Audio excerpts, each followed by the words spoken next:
संग दोष क्या है? प्रिय रंजन स्वामी।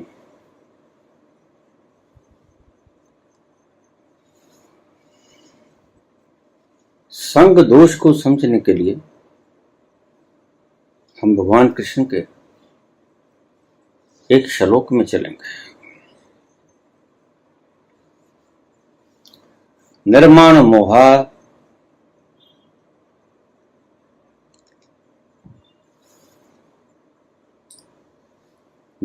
मोहा जित संग दोषा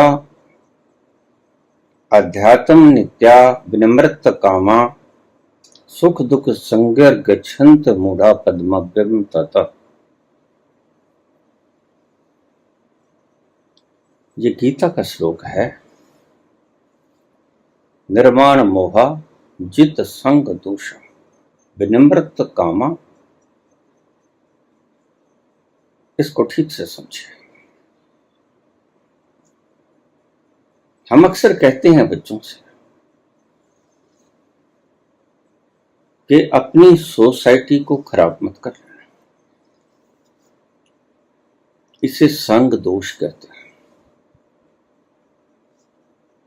सत्संग और दुष्ट संग ये अपना अपना प्रभाव दिखाते ही दिखाते हैं। जित संग दोषा निर्माण मोहा जित संग दोषा विनिमृत कामा। अगर आप गलत सोसाइटी में बैठोगे तो उसकी रेंज, उसके क्रियाकलाप, उसके कर्मों की छाया आपके ऊपर पड़ेगी। दुष्ट के पास बैठोगे दुष्टता ही सीखोगे। संत के पास बैठोगे संतत्व ही सीखोगे। यह संग का प्रभाव है, सोसाइटी का प्रभाव है।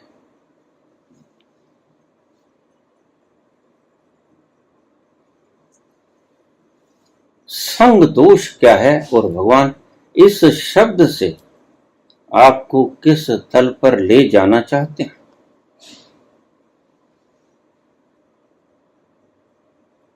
जैसे पारस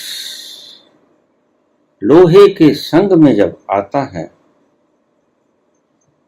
तो उसे भी पारस सोना बना देता है। संग का प्रभाव है।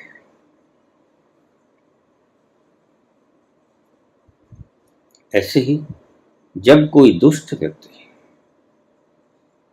संत व्यक्ति के संपर्क में आता है,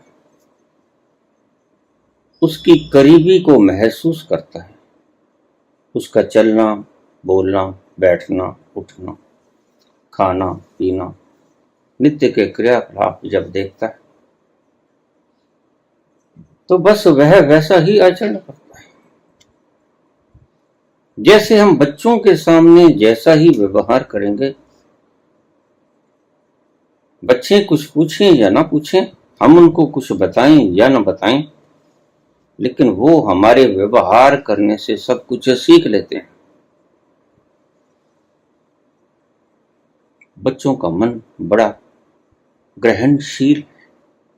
वो आपकी सूक्ष्म तरंगों को, आपके कर्मों को हृदयस्थ कर लेते हैं। बच्चों को सिखाने की जरूरत नहीं होती। बच्चे आपके कर्म करने के ढंग से ही सीख लेंगे।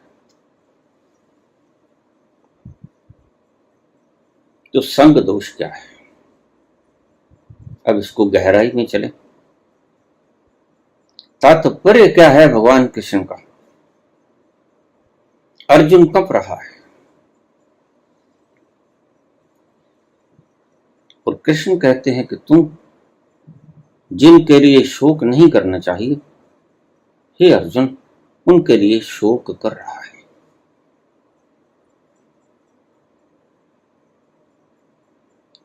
जित संग दोषा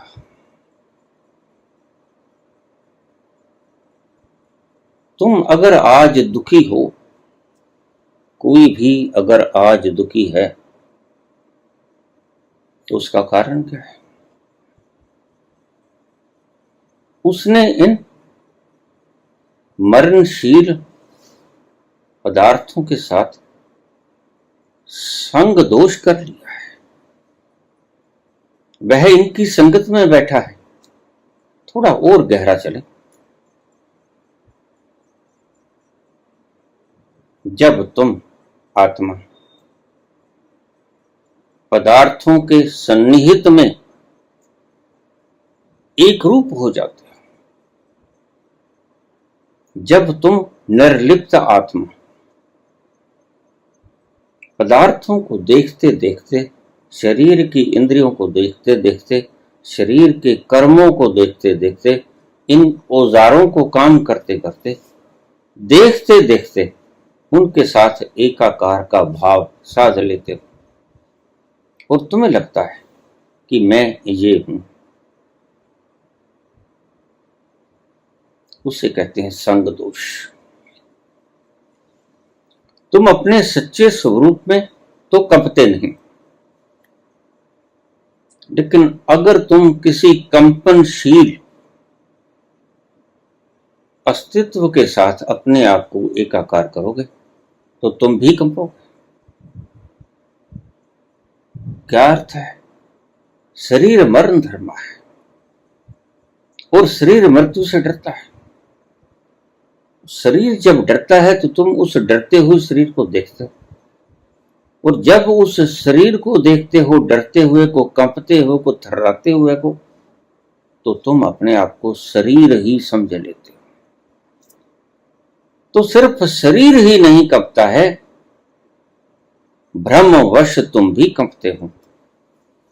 यद्यपि तुम्हारा स्वभाव कंपन नहीं है, यद्यपि तुम्हारा स्वभाव कांपना नहीं, तुम्हारा स्वभाव तो निष्कंप है, अकंप है, निश्चल है। वह तो चलायमान नहीं, उसको कोई दोष नहीं घेरता। वह निर्लिप्त है। लेकिन जैसे ही वह इंद्रियों के संपर्क में आया, स्वयं को इंद्रियां समझने लग जाता है। मन के संपर्क में आया, स्वयं को मन समझने लग जाता है। बुद्धि के संपर्क में आया, स्वयं को बुद्धि समझने लग जाता है। विचारों भावनाओं के संपर्क में आया, खुद को विचार और भावनाएं समझने लग जाता है। तब संग दोष पैदा होता है। कृष्ण के शब्द उथले उथले नहीं हैं, इसलिए कृष्ण के शब्दों का उथले उथले व्याख्यायित मत करना, क्योंकि कृष्ण जिस तल से बोल रहे हैं वह इतना उथला नहीं है कि उसे बुद्धि समझ सके। बुद्धि की समझ से पार, बहुत दूर वो विराजमान है और वहीं से वो बोल रहे हैं। तो हमें कृष्ण के शब्दों का अर्थ वहां से जो बोला गया उसी संदर्भ में ले लेना चाहिए। निर्माण मोहा जित संग दोषा अध्यात्म नित्या विनिमृत कामा सुख दुख संज्ञर गच्छन्त मूढ़ा पद्मव्यम तथा 15वें अध्याय का यह श्लोक है। हे अर्जुन,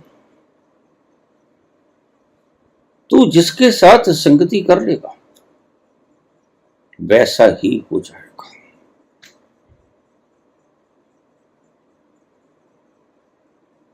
आज के वैज्ञानिकों ने यह खोज की है कि तुम जैसा सोचोगे वैसा हो जाओगे। यानी जिसके साथ संगति करोगे। भगवान कृष्ण बहुत बड़े साइकोलॉजिस्ट हैं। बहुत पहले उन्होंने गीता में इस चीज का व्याख्यान कर दिया।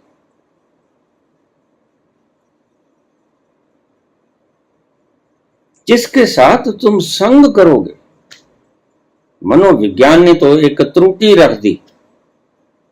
उन्होंने संग शब्द नहीं दोहराया, उन्होंने सोच शब्द दोहराया। थिंक, जैसा सोचोगे वैसा बन जाओगे। लेकिन जितना गहरा मनोविज्ञान जाता है, उसकी हदूद जब खत्म हो जाती है, वहां से शुरू होता है अध्यात्म का राज।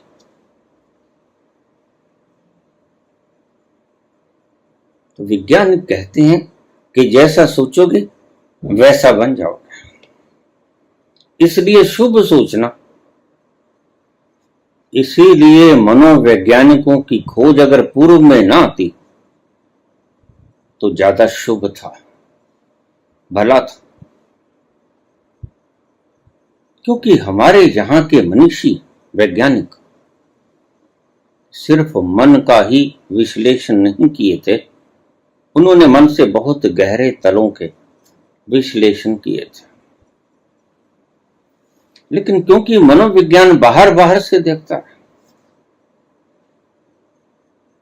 तुम्हारी कितनी बड़ी दूरबीन हो, तुम बाहर बाहर से तल के ऊपर देख सकते हो, सतह के ऊपर देख सकते हो, उसके भीतर क्या छुपा है तुम्हें कुछ पता नहीं।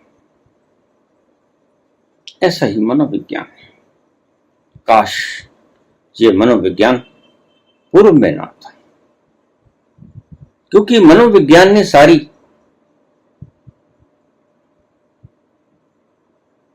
खेल ही बिगाड़ दिया। अब इन दो शब्दों का फर्क समझना, जैसा सोचोगे वैसा बन जाओ। और भगवान कृष्ण क्या कहते हैं? भगवान कृष्ण कहते हैं निर्माण मोहा जित संग दोष। जिसके साथ मोह करोगे वैसे ही निर्मित हो जाओगे। निर्माण मोहा जित संग दोषा। उन्होंने शब्द संग का प्रयोग किया, साथ। इसलिए भगवान कृष्ण जो गहरे शब्द बोलते हैं, उनके उथले उथले अर्थ गलत होते हैं।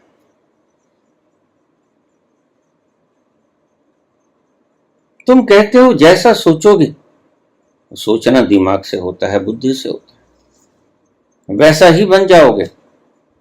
बस इस एक शब्द ने हिंदुस्तान की सारी विश्व गुरुता धूल धूसरित कर दी। जैसा सोचोगे वैसा बनोगे। कृष्ण कहते हैं जैसा संग करोगे वैसा बनोगे। अब इन दोनों बातों का बड़ा गहरा अर्थ है। तुम तो सोच कुछ भी सकते हो। मैंने बहुत से लोग देखे, और इस शब्द ने जितना गहरा अकल्याण किया पूर्व का, उतना गहरा अकल्याण किसी ने भी नहीं किया। इस शब्द ने हमारी मूलभूत तत्वता छीन ली। बस हम यही समझने लगे कि बुद्धि से राम राम करो, राम हो जाओगे।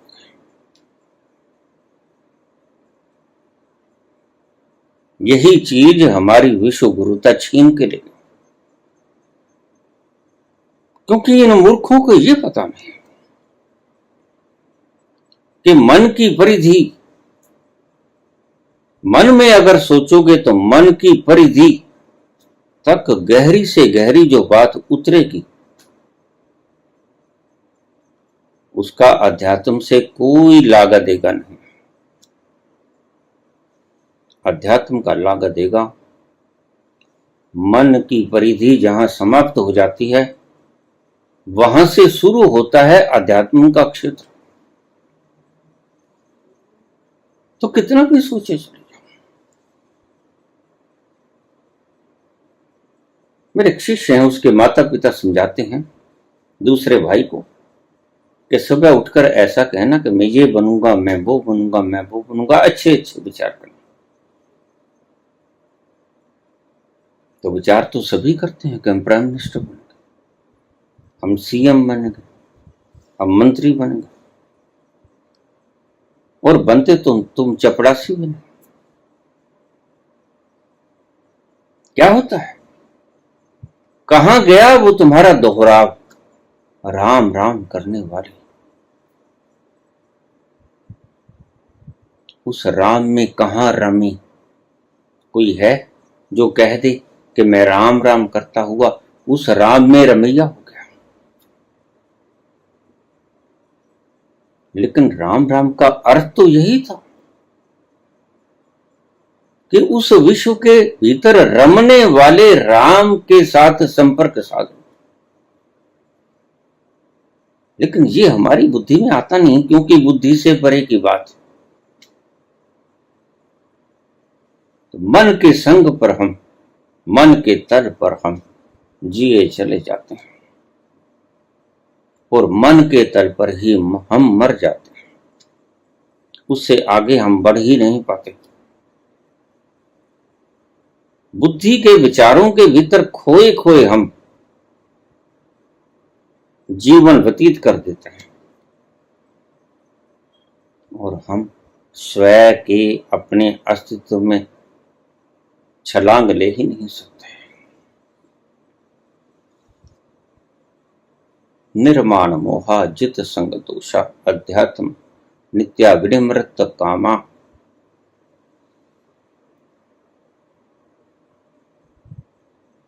जैसा सोचोगे वैसा बनोगे।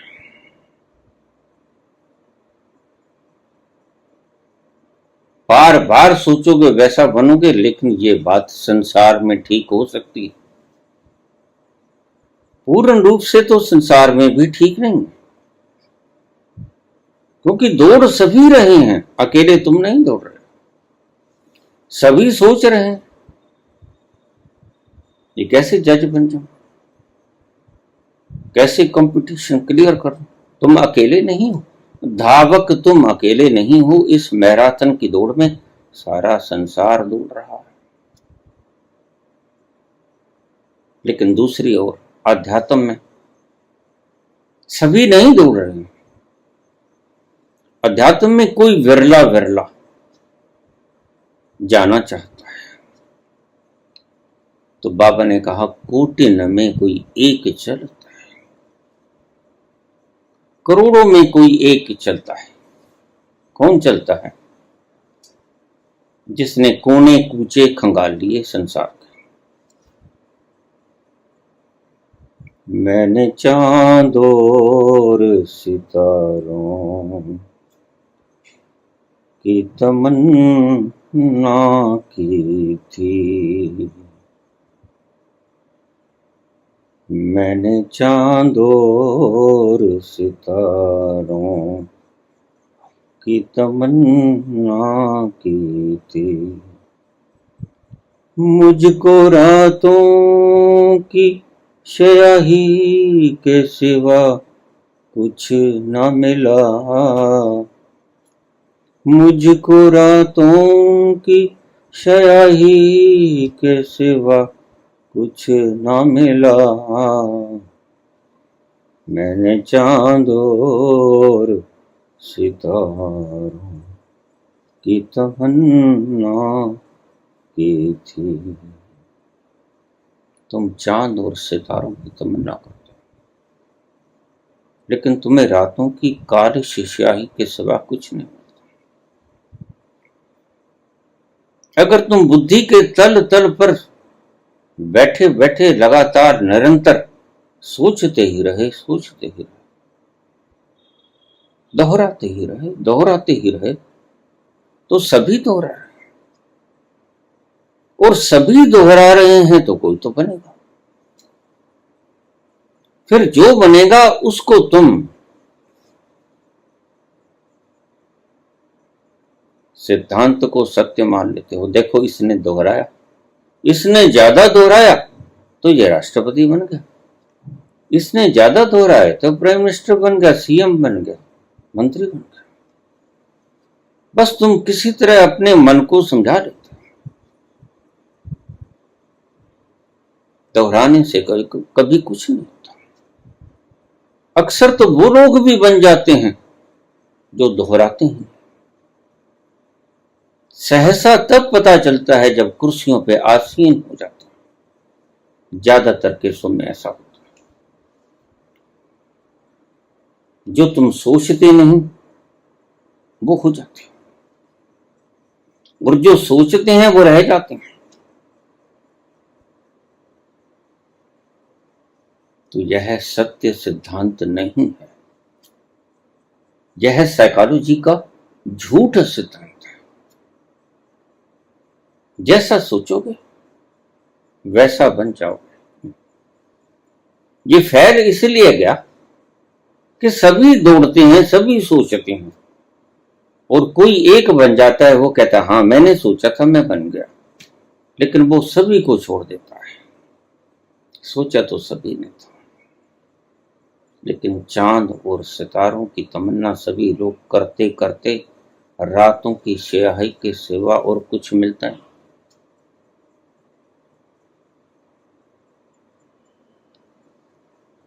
तो इस सिद्धांत को सत्य मत मान लेना।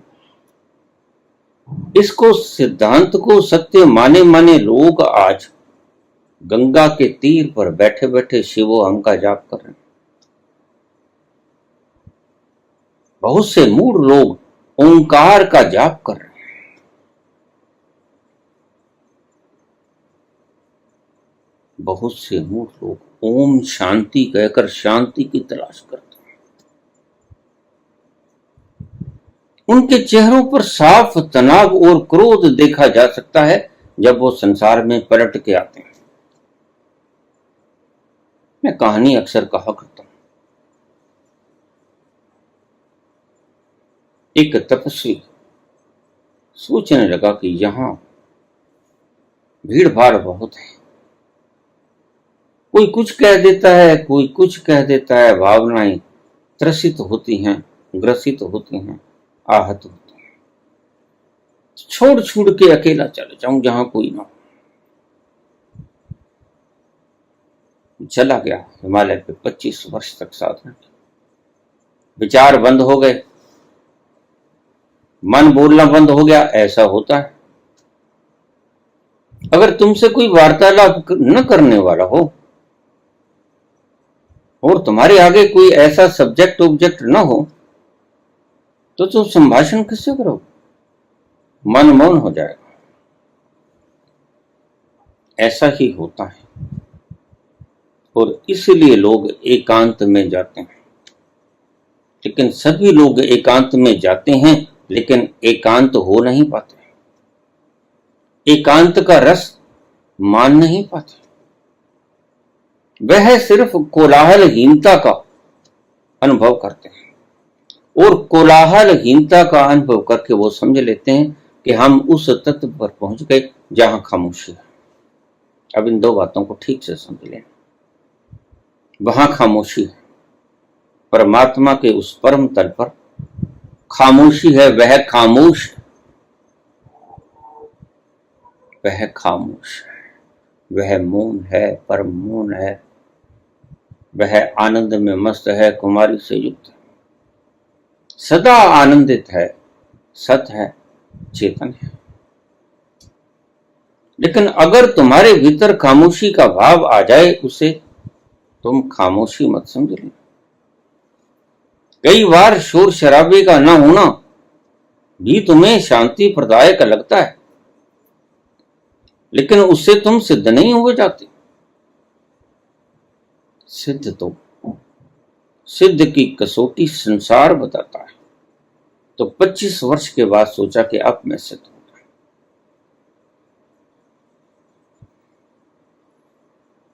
नीचे उतरा हिमालय से, संसार में आ गया। चलते चलते अचानक किसी का कंधा भिड़ गया, और हाथ में जो थोड़ा बहुत सामान था बिखर गया। बड़ा क्रोध आया। क्रोध में न जाने क्या कुछ बोल दिया। और उस संसार में रहने वाला व्यक्ति उसके वस्त्रों को देखकर चुप हो गया, कुछ ना बोला। उन्हें प्रणाम किया कि प्रभु गलती हो गई, क्षमा कर दो। और उस व्यक्ति के जाने के बाद उसने मन में सोचा कि जिसे मैं शांति कहता था वो शांति तो है ना, यह तो पल भर में बिखर गई 25 वर्ष की साधना। बस ऐसे ही लोग इन केंद्रों में, आध्यात्मिक केंद्रों में पूरा जीवन बता देते हैं और तल वही रहता है, तल नहीं बदलता। जैसे ही कहीं इनके मन के विपरीत बात होती है, इनका भीतर का सत्य बाहर आ जाता है। यह शांतिनाथ अशांतिनाथ बन के रह जाते हैं, क्योंकि भीतर की वो कोलाहल समाप्त नहीं हुई। और उसको पूर्ण समाप्त किए बिना, उसको भस्मीभूत किए बिना तुम पूर्ण रूप से काम, क्रोध, लोभ, मोह, अहंकार से मुक्त न हो पाओगे। अक्सर लोग इस भ्रम में रहते हैं कि इतना जमाना बीत गया, मन ने कोई कोलाहल नहीं किया, तो अवश्य ही ऐसा कोई संदर्भ आया नहीं होगा जब मन क्रोध खा जाए। परीक्षा तब होगी जब कोई ऐसा वातावरण, सर्कमस्टेंस पैदा होगा, बुद्ध की तरह कोई थूक जाएगा और वह पूछेगा कि कुछ और भी कहना है। वह होती है शांति। ओम शांति कहने से, उच्चारण करने से, मंत्र जपने से, दोहराने से कोई फर्क नहीं पड़ता।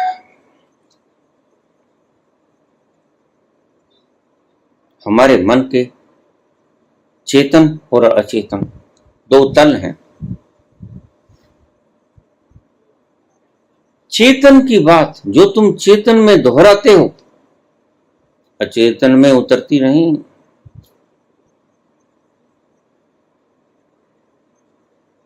चेतन में जो तुम सोच रहे हो, अचेतन को उसका कोई पता नहीं कि तुम क्या सोच रहे हो।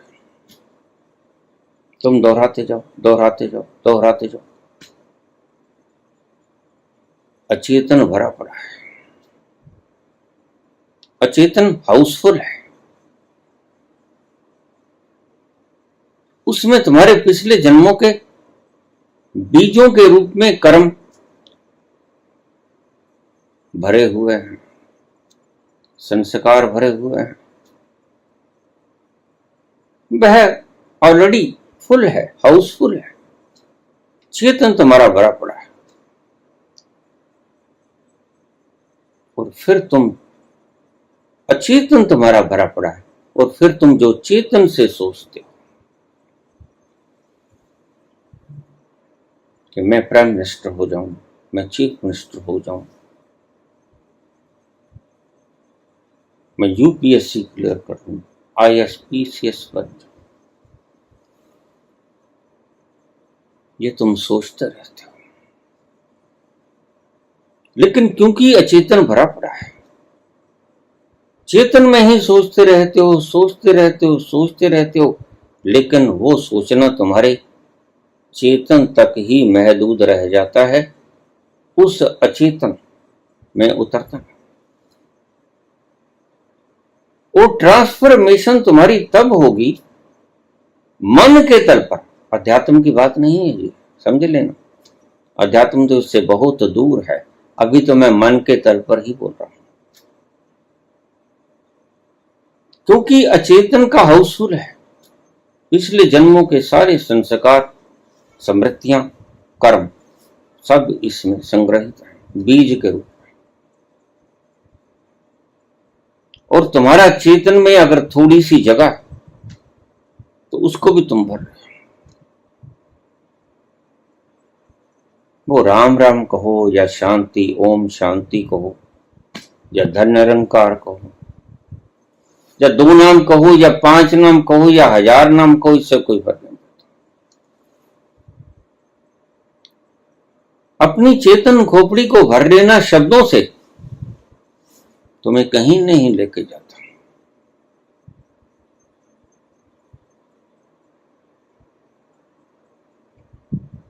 इसलिए सावधान। चेतन में कितना ही दोहराते रहो, वह सिर्फ तुम्हारे चेतन का हिस्सा बन जाएगा। अचेतन को बदल नहीं पाएगा, क्योंकि अचेतन बहुत गहरे तलों तक बैठा है। ऐसा समझ लो कि हमारे चेतन में, वैज्ञानिक कहते हैं कि हमारे मन के 10 हिस्से हैं। एक हिस्सा चेतन है, 9 हिस्से अचेतन है। लेकिन मैंने अपने अनुभव से जैसा पाया, वो 8 हिस्से, एक हिस्सा चेतन और 7 हिस्से अचेतन।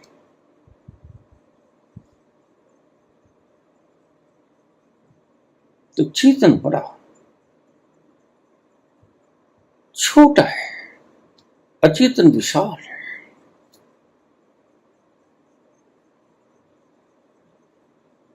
तुम जो सोचोगे अपनी बुद्धि से, वो हो नहीं जाओगे। ध्यान रखो,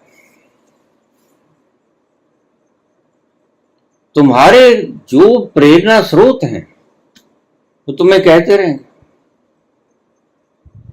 और तुम भूल जाओगे। वो ठहरेगा नहीं। ठहरेगा क्या?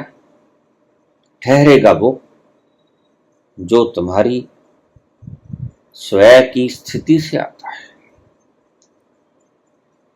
वो ना चेतन से आता है, ना अचेतन से आता है, बल्कि अति चेतन से आता है। तो इसलिए मैंने मन के 4 रूप बताए, चेतन, अचेतन, सामूहिक अवचेतन और सामूहिक चेतन। जो बात सामूहिक चेतन से आती है उसे कहते हैं संकल्प। जो सामूहिक अवचेतन से आती है, अचेतन से आती है, ये 2 नाम हैं इसके। सामूहिक अचेतन कहो या सामूहिक अवचेतन कहो, जो वहां से आती है उसको कहते हैं प्रेरणा। फिर समझ लो, जो तुम्हारी कोलेक्टिव कॉन्शियसनेस से आती है उसे कहते हैं संकल्प। जो तुम्हारी कोलेक्टिव अनकॉन्शियस से आती है उसे कहते हैं इंस्पिरेशन, प्रेरणा। और तुम बुद्धि में सोचे सोते संकल्प को बना लेते हो कि यहां से संकल्प होता है। संकल्प यहां से नहीं होता, यहां तो दोहराव है। यहां तो तुम ऑटो हिप्नोटाइज कर लेते हो अपने आप को, स्वयं सम्मोहन जिसे हम कह देते हैं, या फिर आपके प्रेरणा स्रोत या मोटिवेशन स्पीचेस वाले आपको बोलकर बता देते हैं। कहानी सुनाएंगे, प्यारी प्यारी कहानी सुनाओगे, लेकिन आप 2 घंटे के बाद भूल जाओ। क्योंकि परमात्मा ने चेतन के भीतर एक ऐसा औजार लगाया है, ध्यान से समझना प्रकृति की बात। परमात्मा ने, प्रकृति ने आपके चेतन के भीतर एक ऐसा औजार लगाया है कि वह आपको ज्यादा देर तक बातों को सोचने नहीं देता। और यह अच्छा भी किया है, आपके ऊपर उपकार किया है परमात्मा ने। अन्यथा जो आज घटना घटी, बुरी घटी, तो तुम कभी भी नहीं भूल पाओगे। यह जो भूलने की तुम्हें एक उपहार, गिफ्ट दिया है प्रकृति ने, परमात्मा ने, यह बड़ा अमूल्य धरोहर है। अगर भूलने की गिफ्ट परमात्मा तुम्हें ना देता तो तुम पागल हो जाते। 70-80-100 वर्ष में व्यक्ति इतनी बातें कर लेता है, वो सभी दिमाग में अगर इकट्ठी हो जाएं तो तुम निश्चित रूप से पागल हो जाओगे। अगर सच जानना चाहते हो तो मैं तुम्हें यह कहूंगा कि 1 महीने की बातें भी, 1 सप्ताह की बातें भी, 4 दिन 3 दिन की बातें भी, सुबह और शाम की बातें भी अगर निरंतर आपके बुद्धि में कूदती रहें तो आप पागल हो जाओगे। यह एक गिफ्ट है परमात्मा का आपको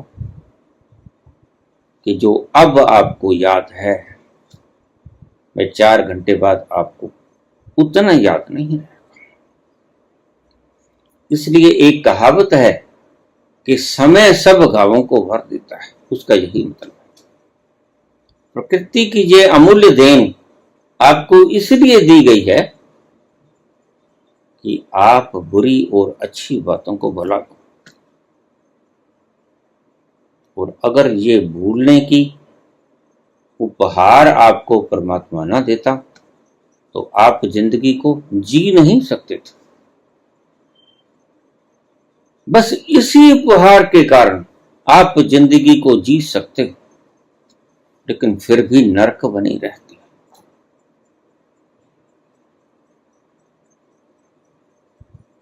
इतने दुख हैं जमाने में,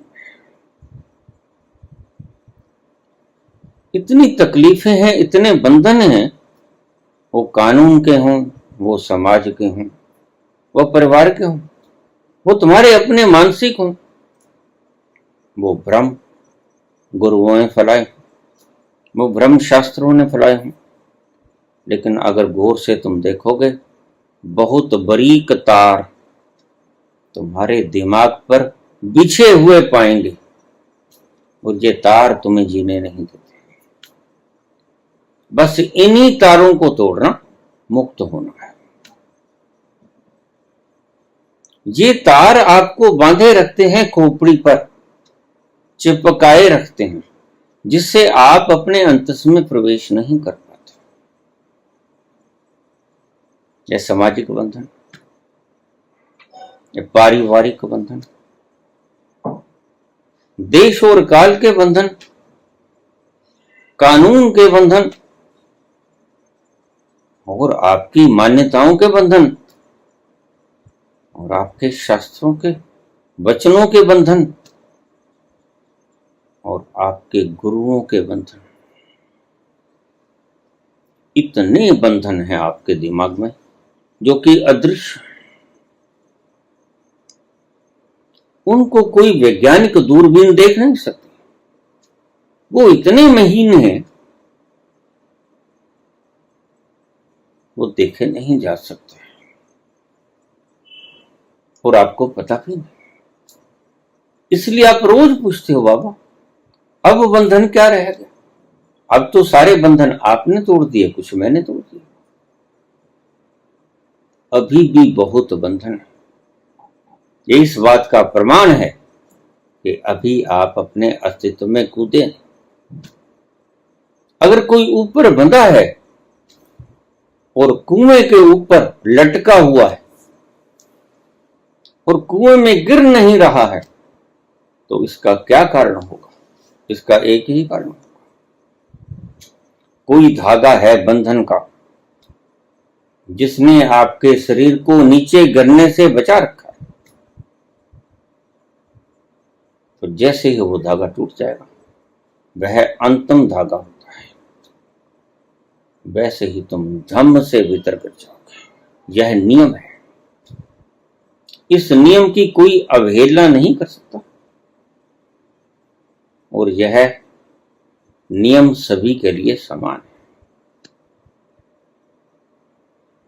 तुम्हारे जब तक बंधन बने रहेंगे तब तक तुम उस आनंद के सरोवर में छलांग नहीं ले सकोगे। ये बंधन ही हैं जो तुम्हें रोके रहते हैं और तुम्हें इन बंधनों का कोई पता नहीं और रोज तुम नए नए बंधन खड़े करते हो। पागल तो तुम पहले ही बहुत हो। ऊपर से नए नए बंधन पैदा करते हो। मुझे तुम्हारा पागलपन अच्छी तरह से समझाता है बाबा। ये हेल्पिंग स्पिरिट्स क्या होती है? नए नए नाम दे रहे हो बाबा। ये PLR क्या होती है? मैं करवा लूं PLR? हद हो गई। PLR करवा कर तुम्हें मिलेगा क्या? और जो PLR कर रहे हैं वो क्या मुक्त हो गए? उनके चेहरों के तनाव को देखो। वो आपसे ज्यादा बंधनों से ग्रस्त हैं। वो अपने भीतर उतर नहीं पाते। और गुरु तो वही होना चाहिए जो खुद सभी बंधनों से मुक्त हो गए। जो बंधनहीन है वही आपको बंधनहीन कर सकता है। तुम अपने प्यारे से बिछुड़ गए हो, अपने स्वरूप से बिछुड़ गए हो। तुम्हारी बूंद समुद्र की अस्तित्व से बिछुड़ गई और गुरु तुम्हें याद कराता है कि तुम अकेली बूंद नहीं हो, तुम समुद्र का एक अंश हो।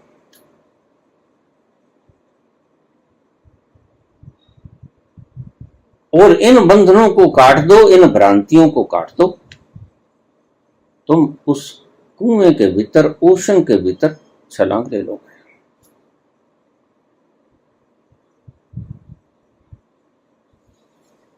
यही मुश्किल है, यही एकमात्र बंधन है। इतने बंधन हैं, मैंने गिना दी, समाज के हैं। तुम खुद कुछ बंधनों को पाले, तुम्हारा परिवार कुछ बंधनों से ग्रस्त है, तुम्हारा देश प्रदेश, तुम्हारे शास्त्र तुम्हें गुलाम बनाते हैं, तुम्हारे गुरु तुम्हें गुलाम बनाते हैं। अब कल ही मुझे कोई पूछ रहा था कि बाबा लहसुन प्याज खा लिया करो। मैंने कहा क्यों, पहले नहीं खाते हो?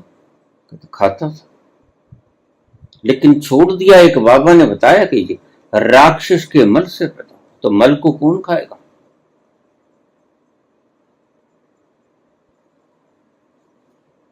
अब ऐसी ऐसी भ्रांतियां इन लोगों ने हमारे दिमागों में ठूस रखी। तुम इससे बंध गए। तुम्हारी खुद की चेतना समझ नहीं है तुम्हें। ये प्राकृतिक चीज है। देखो, आप आयुर्वेद में देखो, प्याज में और लहसुन में सैकड़ों गुण हैं जो शरीर को निरोग रखते हैं। इतने गुण है प्याज में और इतने गुण है लहसुन। बहुत सी दवाइयां बनती है, लहसुन बटी बनती है। हैजे में प्याज बहुत बढ़िया काम होता है। मेरे एक बार कान में दर्द, तो माता कहने लगी कि प्याज का रस निकाल के थोड़ा सा गर्म करके वो डाल, 15 मिनट में वो दर्द खत्म हो गया। ये दवाइयां हैं। लेकिन इन बाबाओं को पता नहीं लहसुन और प्याज से क्यों इतनी दुश्मनी। अगर तुम्हें दुश्मनी है तो तुम खुद मत खाओ, दूसरों के दिमागों में ये क्यों घसोड़ते हो? ये परमात्मा पागल था जिसने बना दिया। आयुर्वेदाचार्य पागल थे जिन्होंने खोज की कि 100 रोगों में काम आता। सिर्फ सुगंध और दुर्गंध से किसी चीज के गुणों का वर्णन नहीं किया जा सकता। बहुत से जहर ऐसे होते हैं जिसमें सुगंध होती है, और बहुत से अमृत ऐसे होते हैं जिसमें दुर्गंध होती है। जब तुम आयुर्वेद में जाओगे, बूटियों में जाओगे, तो तुम्हें समझ आएगी। तो ये सभी बंधनों से युक्त युक्त तुम इनका संग कियो, बंधनों का संग कियो। कोई किसी ने शब्द दे दिया, कोई किसी ने शब्द दे दिया, इनका तुमने संग कर दिया और मान लिया। हमारे बहुत ऊंचे ऊंचे पदवियों पर बैठे हुए लोग भी लहसुन प्याज नहीं खाते। कमाल की बात।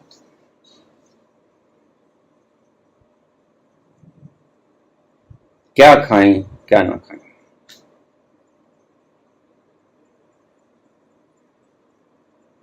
जो चाहे खाओ, जो चाहे खाओ। भगवान शंकर के गले के अंदर सर्प का होना इस बात का सूचक है कि तुम्हें अगर सांप भी डस जाए, मृत्यु हर वक्त अपने गले में रखो।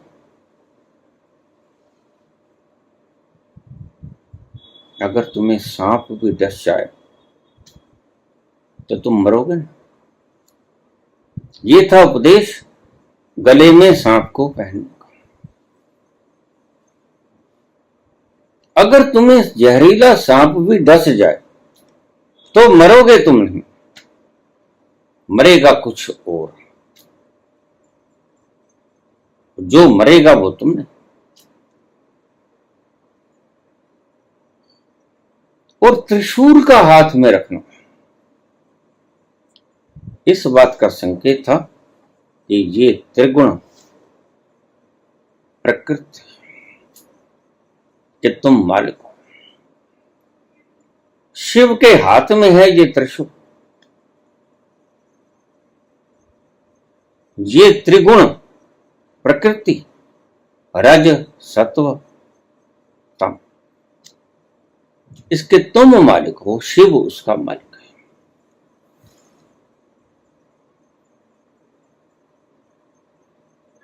शीश से बहती हुई गंगा इस बात का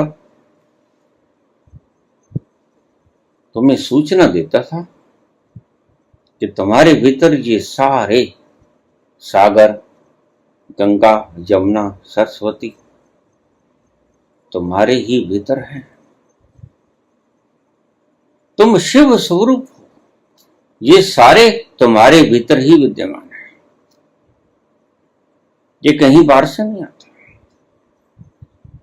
गंगा तुम में से निकलती है और तुम्हें में विलीन हो जाती है। सारे समुद्र तुम में निकलते हैं और तुम में ही विलीन हो जाते हैं। और शरीर पर भस्म का लगा लेना। वैसे तो शरीर एक दिन भस्म हो जाएगा, लेकिन ये सूचना इस बात की थी कि पहले ही से पता चल जाए, इससे पहले कि शरीर भस्म हो जाए, शरीर के ऊपर भस्म का लगाना, एक दिन ये भस्म हो जाएगा। लगातार तुम्हारे मन में ये स्मृति बनी रहे, तुम एक दिन भस्म हो जाओगे।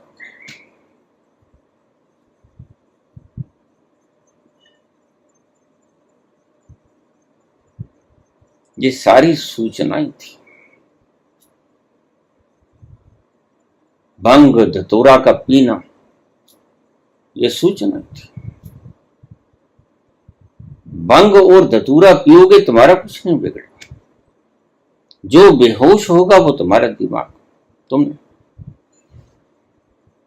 सर्प का जहर जिसे मारेगा वो तुम। भंग धतूरा जिसे बेहोश करेगा वो तुम नहीं हो, वो तुम्हारी बुद्धि है। तुम्हारा दिमाग बेहोश हो जाएगा, तुम जागृत रहो। जैसे रात्रि को तुम्हारा सारा शरीर, तुम्हारा दिमाग बेहोशी के आलम में खो जाता है, लेकिन तुम तो जागते रहते। ये सारी सूचनाएं थी जो कि सिंबॉलिक रिप्रेजेंटेशंस के द्वारा तुम्हें समझाई गई थी। इनके अलग अलग अर्थ थे।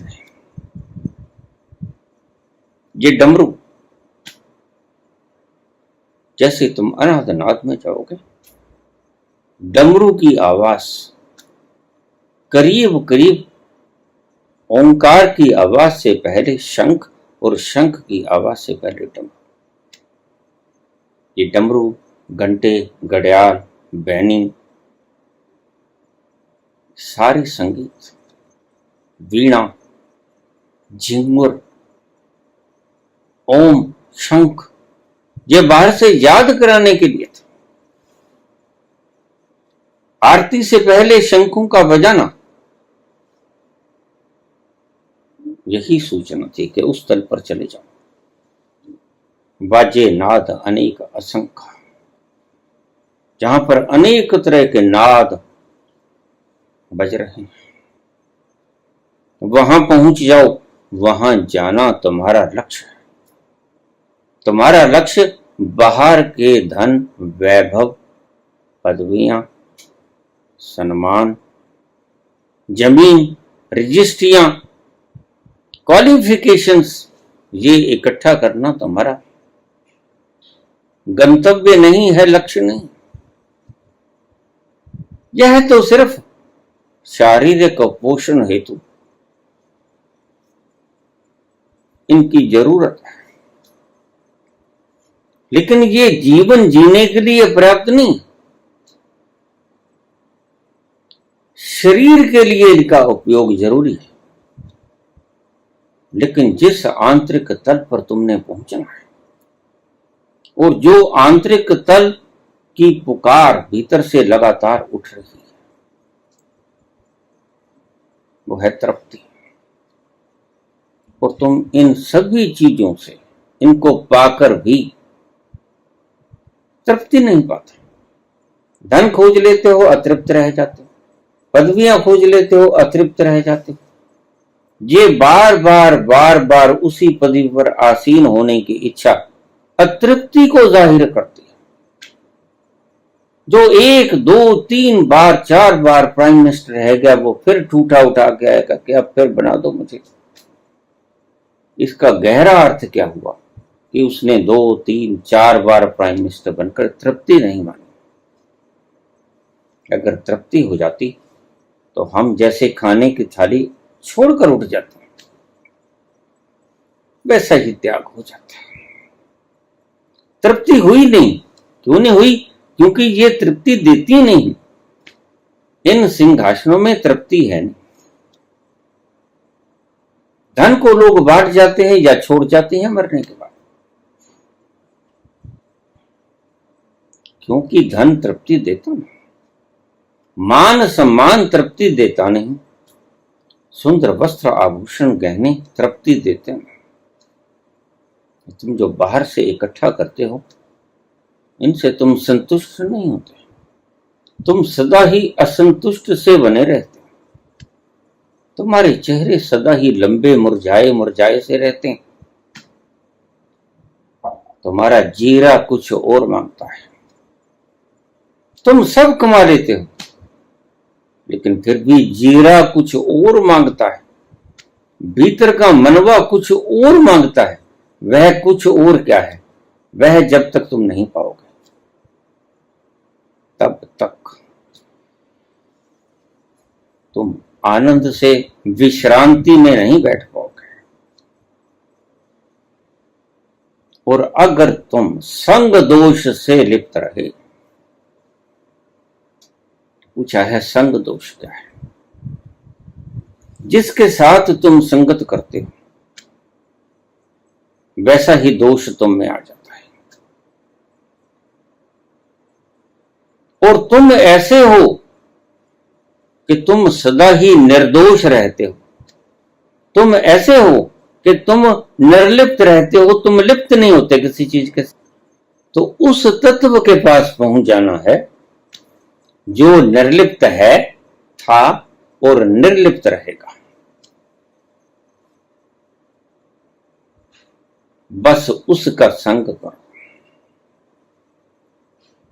जो तुम्हें दोष में धकेल दे, उसका संग मत करो। मन का संग करोगे, विचारों के दोष में ले जाओगे। हृदय का संग करोगे, भावनाओं के दोष में बह जाओगे। शरीर के साथ मुंह करो, इंद्रियों के दोष में बह जाओगे। पुत्र पुत्रादि का मोह करोगे, मोह के दोष में बह जाओ, सुख का मोह करोगे तो स्वाद, अंतरंग क्षण, सुंदर चीजों को देखना, सुंदर संगीतों को सुनना, सुंदर चीजों का स्पर्श करना, ये सभी प्रकार के दोष बताए हैं भगवान कृष्ण। ये सभी दोष हैं। दोष का अर्थ लिप्तता। तुम कुछ ऐसे हो स्वयं में। अब आइए, अब इसके रस रूप पे आ जाता हूं मैं। एक्सट्रैक्ट उपनिषद में एक श्लोक आता है, रसो वैसा, वह रस रूप है। वह कुछ ऐसा है कि वह रस युक्त है, और जो खुद रस है वह किसी अन्य वस्तु से रस लेने की कामना नहीं करेगा। तो उपनिषद कहते हैं कि तुम रस रूप स्वयं ही हो। रसो वह सा, तुम खुद ही रस रूप हो, लेकिन अज्ञानवश तुम दूसरी चीजों में रस की तलाश करते हो। यही तुम्हारी मूर्खता है। अन्य अन्य चीजों में रस की तलाश करना बंद कर दो। तुम इन सब पाखंडों को छोड़ दो, तुम सब धागों को तोड़ दो। ये बंधन है तुम्हारे लिए, और जैसे ही तुम अपनी बुद्धि के ऊपर पड़े हुए सारे पर्दों को उखाड़ दोगे, तुम पाओगे रसो वैसा, तुम रस रूप। तुम्हें अनंत रस लेने के लिए कहीं भटकने की आवश्यकता नहीं, कहीं तलाश करने की आवश्यकता नहीं, तुम ही रस रूप। धन्यवाद।